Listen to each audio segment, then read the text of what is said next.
Seru, siniar edukatif, ringan dan unik. Halo Nawa-Nawa, piye kabar Reker? Ketemu lagi bersama kami di UPT Balai Diklat Kependudukan dan Keluarga Berencana Malang. Ada yang spesial hari ini karena kita kedatangan tamu dari jauh. Saya impor langsung nih dari Banyumas. Beliau ya? Enggak dong, enggak akrab nih. Jadi ada Mbak Mulan yang merupakan dia adalah host dari podcastnya Banyumas ya. Namanya apa Mbak Mulan? Studio Kejawar KM1 Nah, Banyumas. Boleh kenalan dulu sama Nawa-Nawa Mbak Mulan? Halo Nawa-Nawa, berarti dari Jawa Timur nih? Iya, Wah, Jawa Timur. Ayo kita kenalan sama mendoan dan juga getuk goreng. Wah, di Ngapak-Ngapak ada studionya juga, namanya Studio Kejawar KM1 Banyumas. Dan di sana ada apa ya Mbak Banda ya? Kalian harus cobain dulu deh ke sana. Nah, mungkin nanti sama-sama kita ke sana ya Nawa-Nawa ya. Jadi hari ini Mbak Mulan kita ngobrol-ngobrol santai ya Mbak Mulan ya. Mau ngobrol tentang kalau Nawa-Nawa tahu dan follow juga Instagramnya Mbak Mulan adalah Mulan di jam kerja, bener ya Mbak Mulan ya? Iya, ini kalau sama anak Genzi diketawain. Jadi kalau Nawa-Nawa follow nih, ini pasti udah kenal banget dengan WI yang satu ini. Instagramnya di Mulan Jam Kerja. Anda pasti tahu ya gimana sih cara metodenya Mbak Mulan mengajar yang selalu hip hip hura gitu.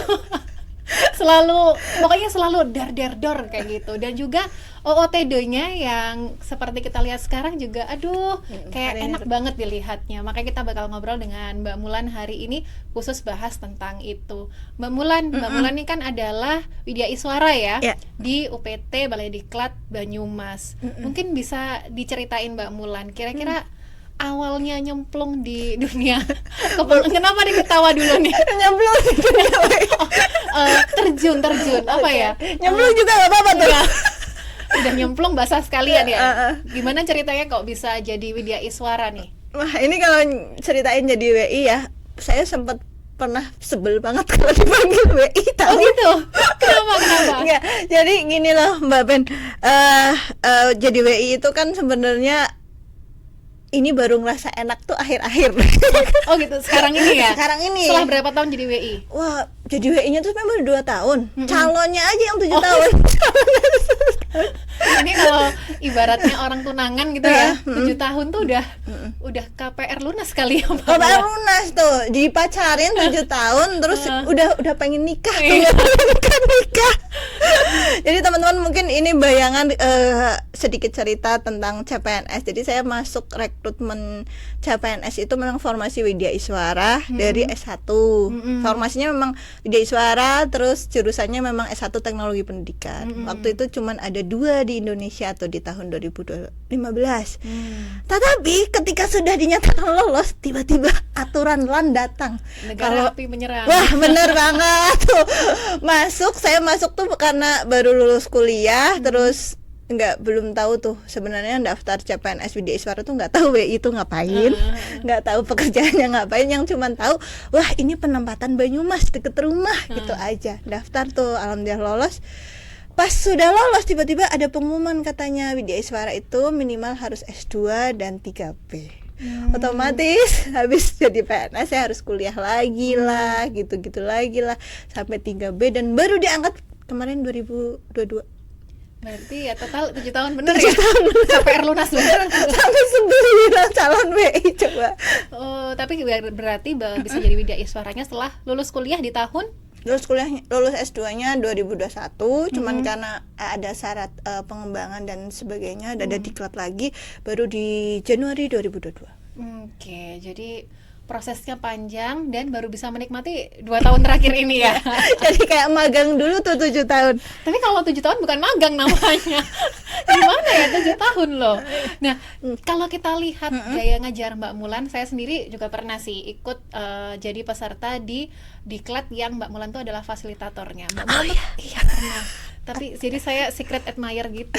Bahaya banget nih ternyata. Tapi aku tuh selalu suka Mbak Mulan itu gaya ngajarnya adalah yang satu nggak bikin ngantuk, karena biasanya Mbak Mulan tuh kan nyelipin ada kayak kuis gitu ya, games apa gitu. Terus karena ngomongnya juga dor akhirnya pesertanya kalau ngantuk tuh kaget gitu. Itu emang Mbak Mulan emang setting cara ngajar yang interaktif kayak gitu atau gimana? Kalau ngomongin cara ngajar nih Mbak Pen, sebenarnya karena 7 tahun itu saya magang ya, dari yang nggak suka disebut WI jadi mulai menikmati WI selama 7 tahun itu. Ya mungkin ini juga buat teman-teman ya, yang hal-hal yang kita benci, yang tidak seperti yang kita inginkan, ternyata itu juga proses yang membentuk saya seperti saat ini. Jadi 7 tahun itu sering ngikutin Pak Jami, Pak Bambang, dan guru-guru saya itu suka banget tiba-tiba di tengah-tengah sesi mereka manggil saya suruh ngapain gitu. Jadi kayak momen-momen tiba-tiba berdebar-debar yang ngeblank, yang kayak orang bodoh gak ngerti apa-apa, itu ternyata melatih mental juga, sehingga kalau membuat saya mulai berpikir kayak setiap kelas itu harus ada sesi yang bermakna. Kayak bayangannya itu setiap kelas pembelajaran itu tuh bukan dilewati dengan ketegangan, tapi ketika hati dan pikiran menyatu tuh kayak mereka membentuk makna sendiri. Ketika hatinya senang, pikirannya mulai terbuka, sehingga pesertanya bisa menemukan makna sendiri. Karena saya percaya setiap kelas yang saya temui, kita nggak cuma mentransfer ilmu Mbak Bene, tapi kita saling berbagi energi, saling berbagi pengalaman. Karena saya yakin setiap peserta yang ketemu pasti mereka sudah punya bekalnya. Dan di pelatihan yang sering kita adakan ini hanya untuk menambah wawasan, menyambungkan makna, sehingga mereka menemukan makna lain dan pengetahuan yang baru tentunya. Ada makna ya di balik apa yang Mbak Mulan lakukan. Tapi Mbak Mulan sendiri paling lebih senang ya? Lebih senang itu ngajar online atau offline? Nah. Tadinya nih kan latihannya kan off ya, ketemu orang langsung. Awal-awal Covid tuh gara-garanya harus ngomong di depan layar. Itu tadinya saya natap layar tuh kayak nggak ada energinya. Kalau ketemu orang, ketemu mata tuh kayak wah, kita berbagi energi nih kalau setiap ketemu orang. Terus awalnya mulai ya semua karena terbiasa ya teman-teman. Sekarang sudah mulai nyaman, mau daring mau luring sama-sama enak.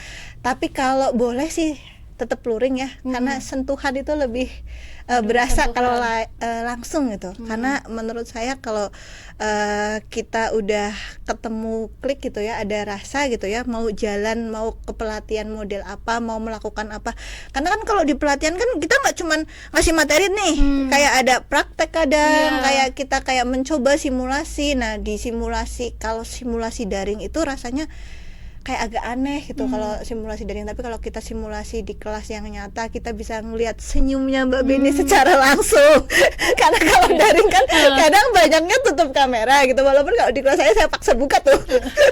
Kalau langsung kan kita tahu mana yang cemberut, mana yang ngelamun, berasa gitu. Kalau di daring kan ya hanya sekedar yang membuka kamera yang bisa kita rasa. Nah kalau boleh sharing nih Mbak Mulan, jadi emang kalau peserta yang ikut diklat di Malang itu selalu di akhir pelatihan itu komentarnya adalah kalau bisa pelatihannya luring dong, jangan daring, karena mungkin energinya itu tadi ya Mbak Mulan yang nggak sampai ya. Kalau di Banyumas sendiri ada banyak nggak yang peserta komentar seperti itu? Ya beberapa pelatihan memang ada evaluasi pengennya daring ya, karena kalau luring gangguannya banyak.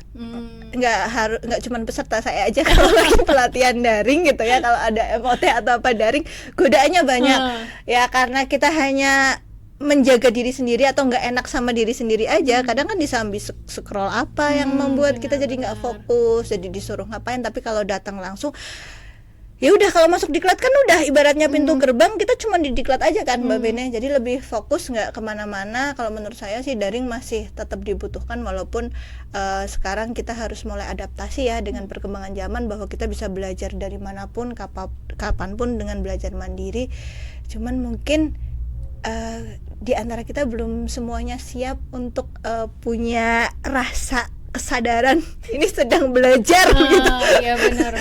Sedang belajar gitu kan, jadi banyak gangguan gitu sih. Kayaknya masih asikan luring ya, kita bisa melakukan banyak permainan yang kadang orang tuh melihatnya kalau permainan di diklat itu kayak hore-hore main-main, tapi saya masih meyakini bahwa setiap hal menyenangkan ketika diakhiri dengan pemaknaan itu jadi sebuah proses pembelajaran. Jadi ada takeaway yang bisa diambil ya Mbak Mulan. Jadi nggak cuma sekedar ya hore-hore itu aja tadi, seperti itu. Nah sekarang bahas ini, mungkin banyak netizen yang penasaran, yaitu adalah OOTD-nya Mbak Mulan yang kalau saya lihat karena saya followersnya Mbak Mulan ya. Kenapa tuh? Karena saya followersnya Mbak Mulan tuh selalu matching dari atas sampai bawah gitu loh, dalam daring maupun luring. Soalnya kayaknya dalam event apapun itu selalu matching aja. Nah, kira-kira Mbak Mulan tuh emang mengkonsepkan diri seperti personal brandingnya seperti itu kah atau gimana? Sebenarnya personal brandingnya tuh malah WI hanya di jam kerja ya. Karena di luar jam kerja nggak ada sinyal. Nggak ada sinyal di luar jam kerja dunia lain. Tapi kan kadang kalau jadi coach kadang kan jadi sampai malam gitu-gitu. Sebenarnya kalau urusan berpakaian ini Mbak, ini mungkin agak aneh sih ya teman-teman. Jadi kadang tuh kan ini juga tidak boleh dicontoh ya. Kadang saya malas tuh ke kantor. Saya kadang punya rasa malas gitu ya, kayak kita nggak punya alasan melakukan hari ini tuh ngapain gitu, kayak hari ini aduh ngapain ya ke kantor lagi jauh, terus kayak nggak punya motivasi gitu ya. Mungkin ya Mbak, mungkin setiap orang punya caranya sendiri ya. Terus saya tuh menemukan motivasi ketika saya di suatu hari yang nggak mood nih teman-teman, nggak mood nih ke kantor, nggak mood melakukan apapun, kayak pengen tiduran aja. Terus saya kayak pagi itu saya langsung berpikir nyari baju apa. Kayak mau coba pakai baju apa, wah kayaknya bagus nih, ini aku matching ini sama ini gitu, kayak lagi mandi sambil mandi gitu kan, atau sambil pup gitu ya, sambil bayangin.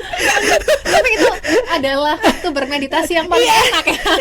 Wah, hari ini aku ngantor ya, hari ini acaranya ini, aduh pakai apa ya, daripada soalnya kalau saya mikir wah hari ini ke kantor ya, ketemu ini materi ini saya belum belajar tuh kayak aduh berat banget sih, kayak belum dilakukan tuh udah berat, karena kan pikiran tuh sangat mempengaruhi ya teman-teman ya. Kayak kalau kita bayangin lemon aja lidah kita udah langsung bercucuran.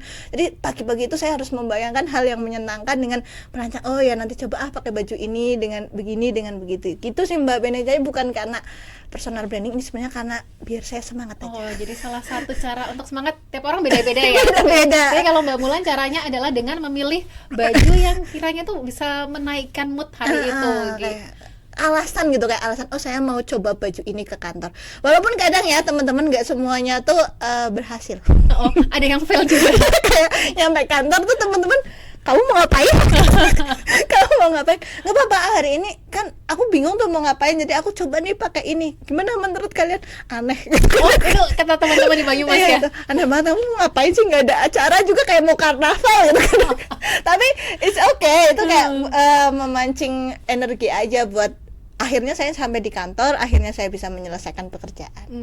Jadi cara Mbak Mulan adalah dengan pakai baju yang bisa menaikkan mood. Mungkin nama-nama punya cara yang lain, boleh aja ya. Nah, terus ada nggak satu fashion item yang wajib pakai tiap hari?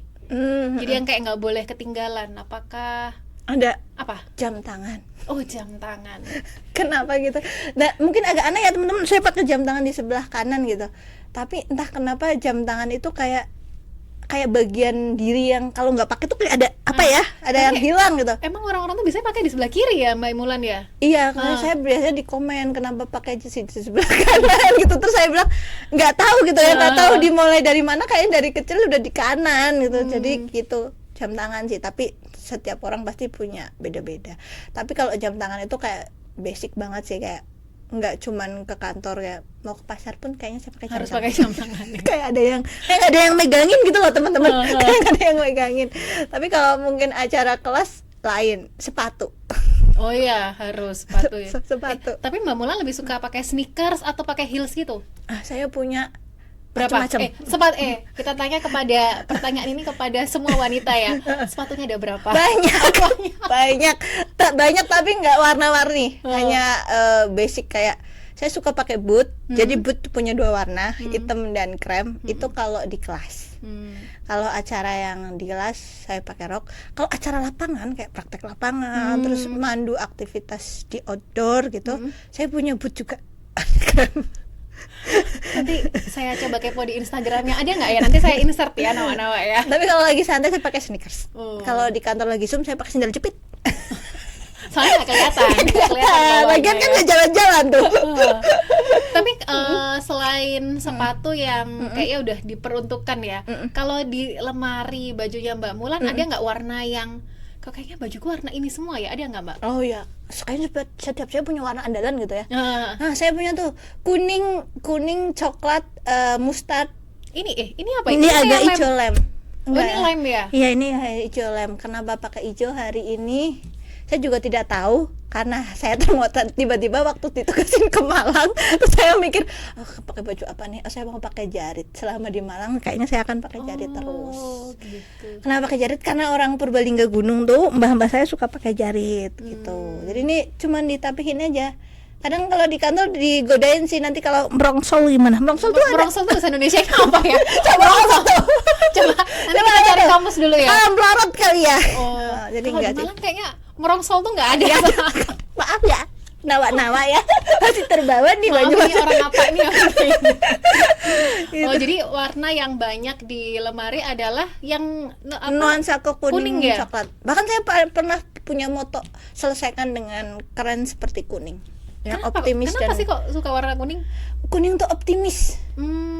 Kalau di teori marketing tuh ya, kalau bikin produk atau iklan ada kuning sama merah itu buat makanan. Kalau kuning itu kayak penarik, apa ya, orang lihat kuning itu langsung kayak perhatiannya teralihkan. Dulu saya suka banget kuning sampai banyak sekali item kuning, terus mulai ternyata yang berlebihan itu nggak baik. Jadi saya bergeser ke kuning yang agak coklat, kuning yang agak hijau. Ya, kuning tapi grade-nya yang macam-macam. Macam-macam. Termasuk ini sebenarnya masih grade kuning kan ya? Kuning agak hijau. Nah, Mbak Mulan ada tips juga nggak nih buat nawa-nawa yang berangkat kerja keburu-buru tapi pengen tetap terlihat stylish? Kira-kira apa ya? Terutama untuk yang berhijab mungkin. Ada nggak tips mungkin menata hijab yang set tapi tetap stylish atau Apa gitu ya? Iya, Nah, mungkin karena ini perempuan ya, saya belum tahu nih yang laki-laki. nanti kita cari narasumber lain ya. Kalau perempuan mungkin karena kalau misalnya buru-buru, kalian kan mesti punya warna andalan yang kalau di tone kulit tuh langsung nyala gitu. Berarti langsung tarik aja tuh warna itu untuk muka gitu. Untuk jilbabnya atau untuk bajunya itu bakalan naikin suasana.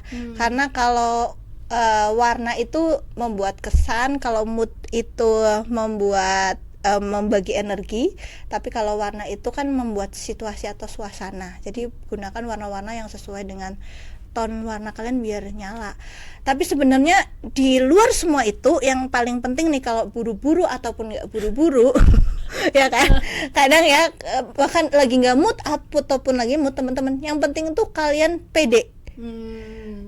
Mau orang lain bilang seaneh apapun bajunya tapi ketika kalian yakin gitu, iya hari ini aku pakai ini karena apa gitu ya, tapi yakin oke, tetap oke. Gitu aja. Jadi baju yang paling keren itu adalah percaya diri itu percaya tadi. tadi. Nah, itu nawa-nawa. Kalau mungkin biasanya itu kan kalau berangkat kerja terus kayak keburu-buru tuh sembarang aja ambil batik hari itu apa ambil aja, tapi ya mungkin bisa disesuaikan dengan kira-kira warna apa sih yang andalan itu. Dan terakhir nih, mungkin Mbak Mulan ada pesan nggak buat nawa-nawa itu biar bisa tampil lebih percaya diri dalam berbagai kegiatan apapun? Pertanyaan percaya diri dari orang yang tadinya introvert ya teman-teman. Saya juga tadinya kayak gini introvert. Beneran. Tapi masa introvert sih Mbak Mulan? Saya baru pernah muncul ke publik atau ngomong di depan umum ini gara-gara jadi WI deh.